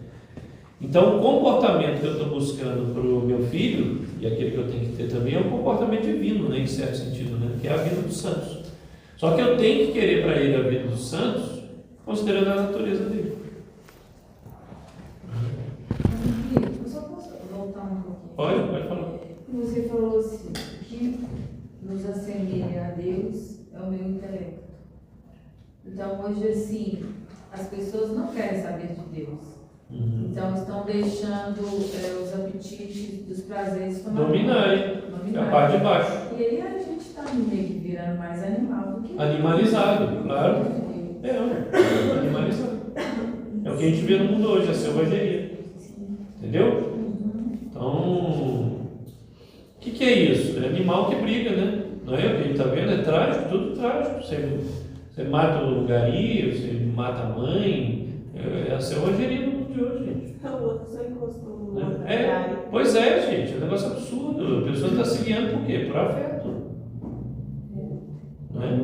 Quando a gente vê as profecias de Nossa Senhora de La Salete, ela fala dos problemas da época da aparição dela, e que a ação de Deus era, tipo assim, ofuscar a inteligência das pessoas. Tipo assim, isso realmente você vê até hoje, está se valendo. Sem dúvida. As pessoas não estão enxergando. Sem dúvida. Que é verdade. Então, essa educação que a gente precisa realizar é a educação dos afetos. A gente pode chamar também de educação passional, né? Educação das paixões. A gente tem que entender o que é isso e conhecer um pouquinho disso para poder educar bem os nossos filhos, né? Se a gente não conhece as características do menino, da menina, né? Das idades, é difícil você educar afetivamente, você realmente se colocar no lugar dele, né? E um exemplo simples, né? As nossas filhas, né? Falar das nossas filhas para não falar vocês mulheres, né? Porque alguém pode. As nossas filhas, elas, quando falam, quando conversam em casa conosco, qualquer idade, elas estão liberando dopamina. As minhas liberam mais dopamina, 10 vezes mais dopamina, quando falam dos homens. Isso não é piada, não, é verdade. Eu só falar, a mulher fala muito, mas é claro, é prazeroso para ela falar. É isso, Só eu entender só isso já pode mudar o meu jeito de lidar com a filha, com o filho. Muda completamente. Porque se eu, pai ou eu, mãe, falo, nossa menina, você fala demais, gente, mas ela está ali no momento de êxtase falando, né? Prazerosamente. O Mar não fez essa formação, né? Hã? O Mar não fez essa formação. Pior que ele fez o tempo todo, ele fica reclamando que os meninos falam demais. Eu vou ter que fazer de volta. Eu tenho que fazer pra ele. Rebeteco, recuperação. Nick, você faz a gente perceber quando vem uma primeira filha. Aí no meu caso, né? Uma coisa que servia com a Catarina, eu fui tentar fazer, ela assim, Catarina, o que aconteceu na escola? Aí depois eu falava, pra que eu fui perguntar? Aí eu perguntava pro Chico, como é que foi na escola? Foi bom. É isso. E às vezes a gente fala para os meninos, né? Nossa, mas só isso. A gente mistura as coisas. Nossa, que frieza, mas não quer falar. É normal dele. Né? Então, assim, diante de uma situação que acontece na minha casa, a primeira coisa que eu tenho que fazer não é nem olhar para ele, não. Eu tenho que identificar o meu sentimento. Qual que é o meu? É a primeira coisa. Né? O que eu estou sentindo agora diante disso que aconteceu? Porque ao identificar o que eu senti, eu tenho que tentar diminuir, né, o impacto, diminuir a intensidade daquilo que eu estou sentindo. Se o que eu estou sentindo é muito intenso, não é hora de agir, de responder, de fazer nada. Sem identificar o que eu estou sentindo, é difícil eu agir naquela hora. Né? Porque Luiz Deus assim, citou um pouco, né? Falou assim, já fui às vezes até grosseiro. Pensa assim, olha, o que meu filho está esperando de mim? O que ele está esperando de mim ali? Quando ele, qualquer coisa, qualquer ação ali na casa, Ele está esperando de mim que eu o proteja ou que eu o amasse? Proteja, gente. Afetivamente, ele está esperando que eu o proteja. Quanto mais eu mostro para ele que eu estou do lado dele, que eu o protejo, mais eu estou formando a afetividade dele. Quanto mais eu ponho medo, né, quanto mais eu sou violento, dou uma resposta que não é adequada, mais ele está perdendo aquela estabilidade que eu tenho que dar para ele. De até externar, né? Aquela emoção. Exato. Eu corto. Eu corto. Entendeu? Ele tem que ter a certeza, assim, que eu posso falar com meu pai e com minha mãe, que ele vai continuar me protegendo. Ainda mais o menino que tem menos de 7 anos, que não sabe elaborar isso. Então, vou dar um exemplo meu. Claro. Aí hoje eu também até levei pra... Eu até procurei psicólogo, não só por isso, né? Por 7 fatores, mas enfim, acho que veio calhar. Mas, por exemplo, eu trazendo o Tomás esses dias, ele tá esgoelando aqui, né? Pra não quer ficar na escola. Aí no primeiro dia, né, eu segurei pra não chorar. Aí eu acho que foi isso aí, né? Qual que eu tava sentindo? Também acho que eu mesmo que ele. Só que aí depois eu comecei a ficar com raiva. Ah, não é possível, de novo. Ah, não, tipo assim, né? Toma jeito, já chega, né? E aí ela falou justamente, acho que veio de conta que você falou, porque ela falou assim que eu tenho, às vezes tentar chegar até mais cedo.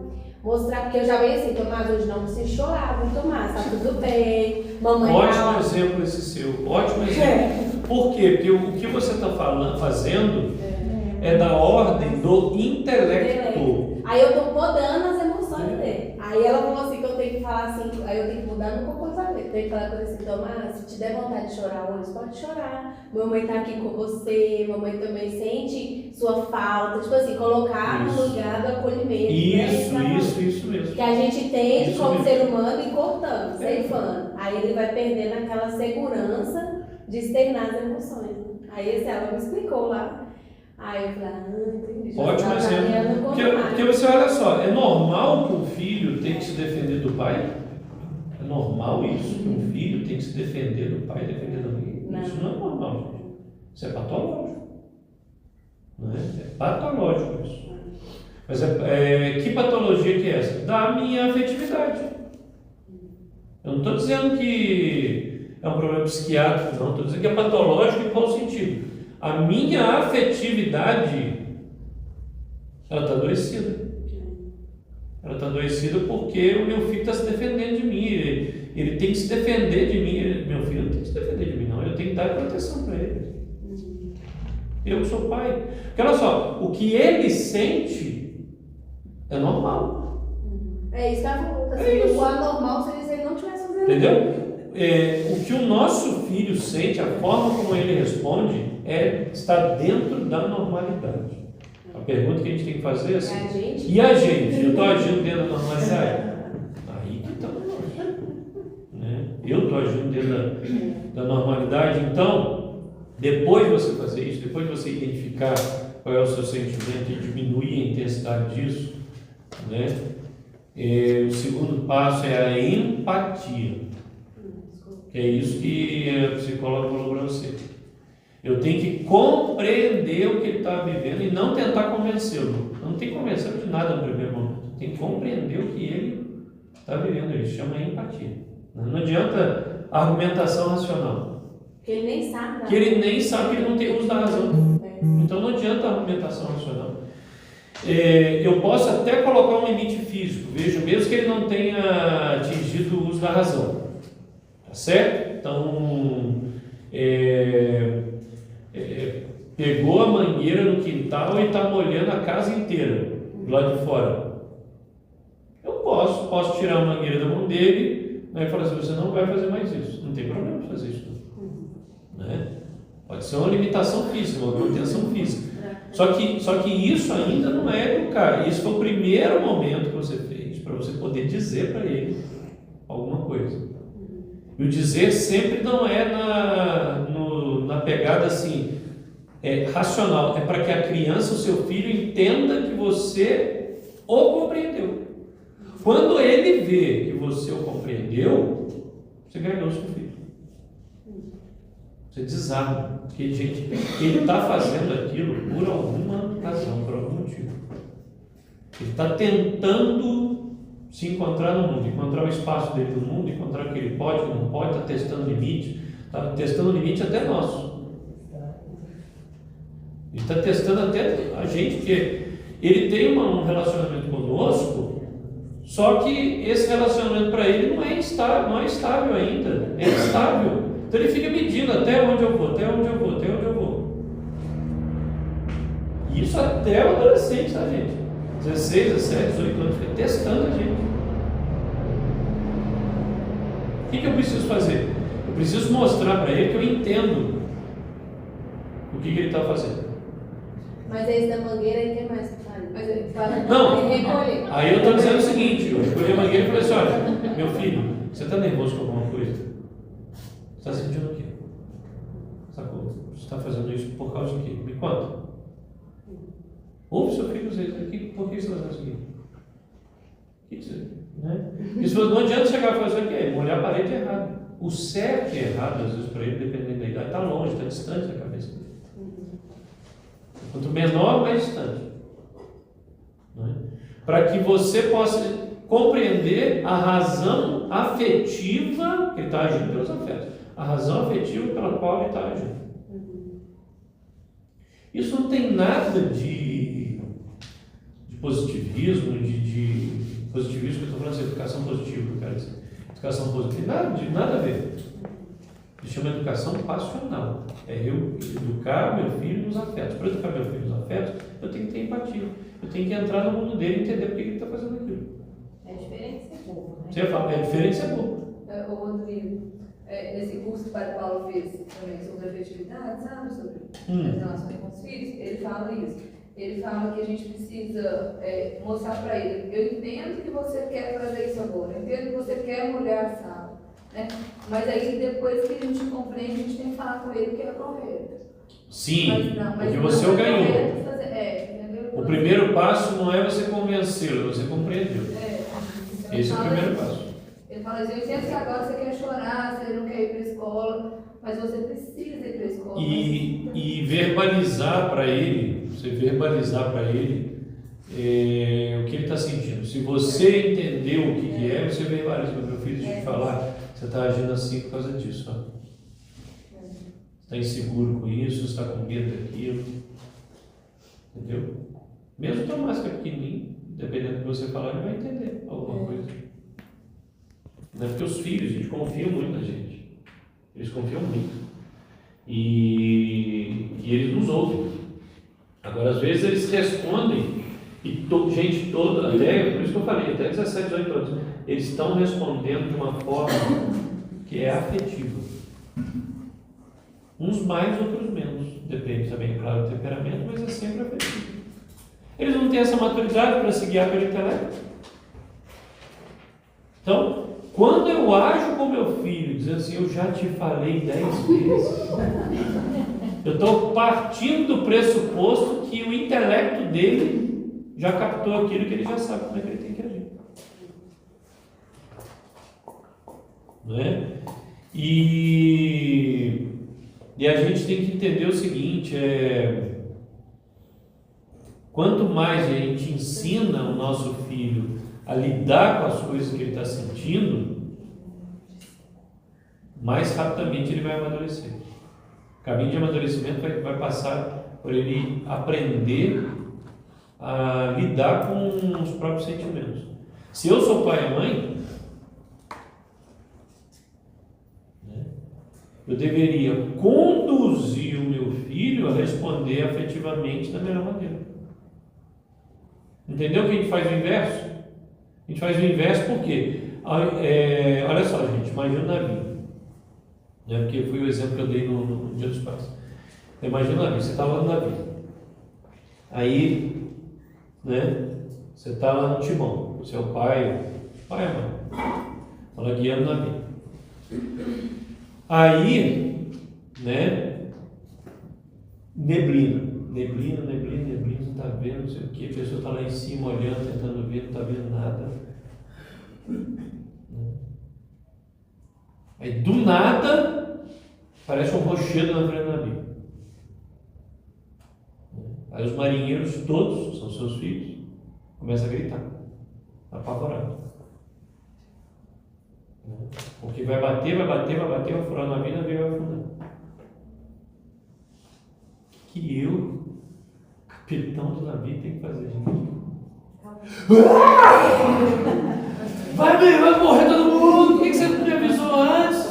Gente, quem que fica tranquilo no navio desse, pelo amor de Deus, gente? Ninguém fica tranquilo no navio desse. Não tem como. Se eu não tenho equilíbrio emocional para acalmar os marinheiros, eu perdi tudo. Né? Só que eu tenho que conduzir os sentimentos deles, os afetos deles, para que eles ajam corretamente. Eu também, como pai e como mãe, não posso fazer assim, vai bater. Não posso fazer isso. Eu tenho que ser líder da minha casa. Tenho que liderar meus filhos emocionalmente. Né? Eu não posso nem perder a cabeça, emocionalmente falando, e também não posso ficar passivo demais sem conduzi-los para agir corretamente. Né? E então assim, é muito. Olha, eu sei que a gente assim, já errou 500 vezes, 1000 vezes, 1 milhão de vezes, a gente não agiu como a gente deveria às vezes ter agido, respondeu mal emocionalmente falando, né? Xingou e tudo, bateu, um monte de coisa. Mas assim, se a gente enxergar hoje que essas respostas são as piores possíveis, de hoje em diante a gente vai pelo menos vislumbrar assim, eu vou responder de uma outra forma que é diferente da forma como eu agi até hoje. Que a forma que eu agi até hoje é afetiva. Se eu identifiquei que a forma que eu agi até hoje é afetiva, a gente melhora demais a condução dos filhos. Não é porque eu não crio nem filhos moles. E quando eu crio filhos moles é porque eu sou afetivo demais, né? É o oposto, né? Eu não sou o afetivo lá bravão e tal, que esculacha o filho, mas eu também, assim, sou tão afetivo que meu filho pode pisar na grama. Pisa na grama não tem formiga. Aí caminha mole, né? Nem de apartamento. Então, assim, ou é para um lado ou para o outro. Essas duas conduções são conduções afetivas. Muito afetivas. Rodrigo, isso vale também para os professores? Totalmente. Não se esqueça, é porque você chegou no módulo 3, que é esse, né? Que eu falei para todos, assim, a continuidade que nós vimos no primeiro semestre. Pedagogia do Nosso Senhor Jesus Cristo, Educação Clássica Católica, conhece a ti mesmo. Por quê? Eu preciso conhecer aquela pessoa que eu educo. Tudo que eu estou falando aqui para filho é a gente, professor, com o aluno. Você imagina, se eu conduzo afetivamente só guiado pelo afeto a sala de aula, estou perdido, gente. E outra coisa, não é porque o filho ainda tem uma vantagem, né? O filho é meu, né? O aluno não é meu, não, gente. É meu aluno, mas é meu filho. Você tem uma conexão com o menino, que é seu filho, é uma coisa, a conexão com o aluno é outra. Então, se você não entrar realmente na vida dele, exige mais empatia. Se você não entra e vê que aquelas foram almas que Deus confiou a você, você vai seguir pelos afetos. E aí, voltando àquela questão que você fala, que às vezes por estar na igreja, né, por ser, às vezes a gente peca ou por um lado ou por outro, né? De afrouxar demais. Porque a gente mistura. Foi bom celebrar isso, porque a gente mistura muito essas coisas. Porque eu rezo, porque eu sou de igreja, minha família toda rezando. Então, é como se a gente anulasse a parte natural, ou não quisesse saber disso, ou não estudasse isso, ou não tratasse isso, ou não vai dar tudo certo. Porque rezando tudo dá sentido. Tudo que você trouxe até agora é sentido, né? É isso que eu estou falando. É o homem agora. Não faz sentido Deus ter me feito desse jeito para eu não olhar essas coisas. Se ele me quisesse só o rezador, ele me fazia anjo. Se ele me fez homem, eu tenho que considerar essas coisas, gente. Eu não posso desprezar a natureza, que é um erro que as pessoas já viveram na igreja. Eu posso dizer, por experiência, né, para todo mundo dando exemplo, se fosse pela oração, eu já teria conseguido alcançar. Porque eu estou completamente longe pelo que vem, né, na formação, assim, eu vejo todo. Acho que eu já dei esse exemplo assim, mamãe, olha aqui meu para casa. Não posso, a mãe está rezando. Acho que eu já dei esse exemplo aqui. Não. Aí está a desconexão que a gente vê entre a vida e a nossa fé. Às vezes o menino está mostrando para casa, querendo mostrar o que ele fez, o sucesso dele, e eu falo, não, agora eu não posso ser interrompido. Estou em audiência com o Santíssimo. Gente, é assim, meu Deus. Muita falta de pé no chão. Você ia falar? Não, era até agregando a isso, porque assim, essa concepção toda eu já tenho e tento praticar, mas o tentar praticar é suscetível a erro, entendeu? Porque, Claro, assim, claro. Eu vi, agora eu estou tendo esse conhecimento, parece que a gente vai fazer uma transformação, sair daqui. Não vai. Não vai. A diferença é a seguinte, a diferença é que a sirene vai tocar. A gente vai Essa estar que é a mais diferença. consciente. Entendeu? Porque na hora que eu dou um deslize, vai tocar a sirene, opa, peraí, não tem problema. Vai consertar aquilo, entendeu? Ninguém tem que ficar deprimido. Não. Vou consertar aquilo, eu vou falar, não, agora eu vou começar de novo. Que é assim, gente, Então, tô lá todo com dia. 17 anos. É isso, pronto, é isso. É isso. Agora você manda. Entendeu? Eu vou me conduzir de outra maneira. O que não dá é para a gente insistir numa condução apaixonada, guiada pelos afetos e deixar de lado o que nos assemelha a Deus. Então, e outra coisa, gente, sentimento não está sujeito à lógica. Os nossos filhos não agem com lógica. Eles agem na maioria das vezes afetivamente falando. Então, para mim tem lógica. Ou não tem, né? Nossa, o que você está fazendo não tem lógica. Mas isso nem está passando pela cabeça dele. Não está passando. E assim, né? Estou vendo vocês, eu lembrei que vocês já têm filhos grandes, eu também tenho. Gente, Deus também é muito misericordioso. Porque também ajudou a gente, que não sabia de nada, entendeu? A educar os nossos filhos e... Então, assim, a gente sempre vai contar com a misericórdia de Deus, com a bondade de Deus. O que a gente não pode fazer é fazer, não, vou prescindir desses meios, dessas ferramentas, vou abrir mão disso aqui. Contar só cagada. E contar só, entendeu? Porque é aquilo que Satanás fez na terceira tentação com Jesus. Lança-te aqui embaixo, porque você é filho de Deus. Se você é filho de Deus, você vai ser salvo. Então se eu rezar vai dar tudo certo. Não é assim. Realmente. Não é assim. Outra coisa importante é entender que a afetividade, né, ela pertence a mim, mas ela não sou eu. A afetividade está dentro de mim, mas ela não sou eu. Então eu não sou os meus sentimentos, eu não sou as minhas emoções. O meu filho não é o sentimento dele, meu filho não é a emoção dele, não é aquilo.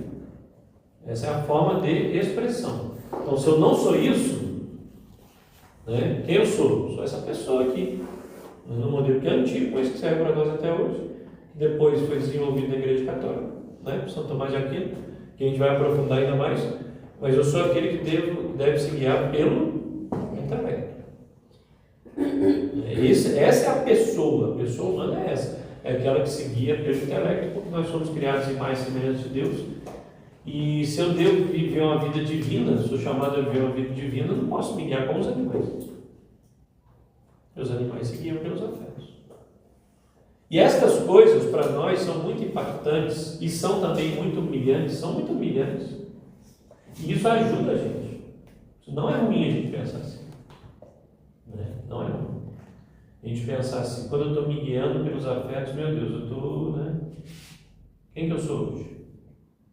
Né? É o cachorro? É o cavalo lá depois? Quem sou eu? É o porquinho? Né? Assim, os animais se guiam, né, por essas questões. Quer dizer, Deus me deu muito mais.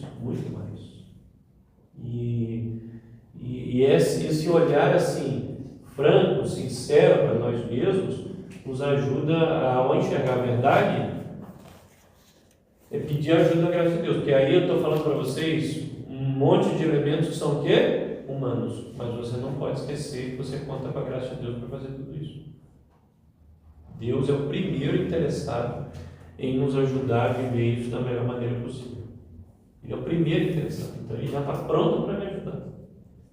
né? O que eu preciso fazer é ser dócil aí. Muito bem. Glória ao Pai, ao Filho e ao Espírito Santo. Como era no princípio, agora e sempre. Amém. Pai, Filho e Espírito Santo. Amém.